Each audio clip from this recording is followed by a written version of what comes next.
præsenteres af Odset. I det her lille klip, der skal vi kigge på det mellemste opgør, eller det vil sige det opgør, som er klokken 1800 her i dag, og det er opgøret mellem Wales og Slovakiet. Der håber vi og regner med, formoder og forventer, at det her det bliver et målrigt opgør, fordi vi er ude på over 2,5 varianten, og det vil jeg så sige, før vi kommer til oddset, at det er et flot odds, du har fundet frem her. Ja, det er jo fordi bookmakerne de forventer, at det bliver en meget målfattig kamp i forhold til deres opsætning.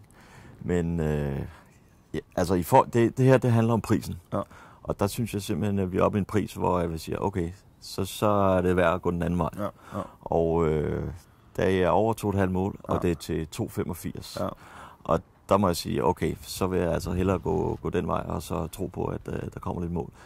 Og man skal også huske på, at det her opgør, det er jo et opgør for både Wales og for Slovakiet om, at hvis de får 3 point her, så er de godt med, fordi de netop er i gruppe med England og Rusland, som så de nok ikke skal forvente at få så meget mod. Som de højst sandsynligt ikke får det samme mod, som de kan i den her kamp.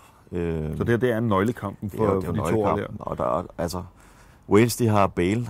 Der er ingen tvivl om, Bale han er en fantastisk gudspiller, og Slovakiet, de har jo Hamsik, som også er en fantastisk spiller. Ja.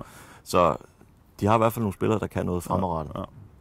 Så derfor så spiller vi, fordi, som Morten han siger, at oddset, det vurderer vi, det ligger for højt til 2,85, den er fundet hos NordicBet. Det er hos NordicBet, ja. Hos NordicBet, der er den fundet til 2,85, og den vurderer vi altså spilbar ned til 2,75. Ja, lad os sige 2,75 og være lidt konservativ. Det er meget konservativt. Ja, det er lidt konservativt, men 2,85, det synes jeg er for højt. 2,85 det er for meget, og hvis værdigrænsen den hedder 2,75, så er der altså 10 øre på kronen, du tjener, hvis det her bet der går hjem. Og naturligvis gør det. Det er jo en gammel spilekspert, en spilchef, der sidder her, Morten Overgaard.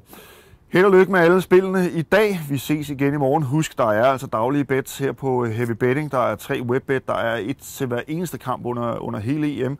Og der er vi altså online hver formiddag med de forskellige bud, vi har på det hele. Og der er naturligvis også skrevne analyser derinde, så der er masser af EM-lier, masser af konkurrencer. Der er også vores forumtråd, hvor vi meget gerne hører for dig. Hvis du har et eller andet spændende tip, som du gerne lige vil dele med os andre, så er du meget velkommen derinde, og held og lykke med det.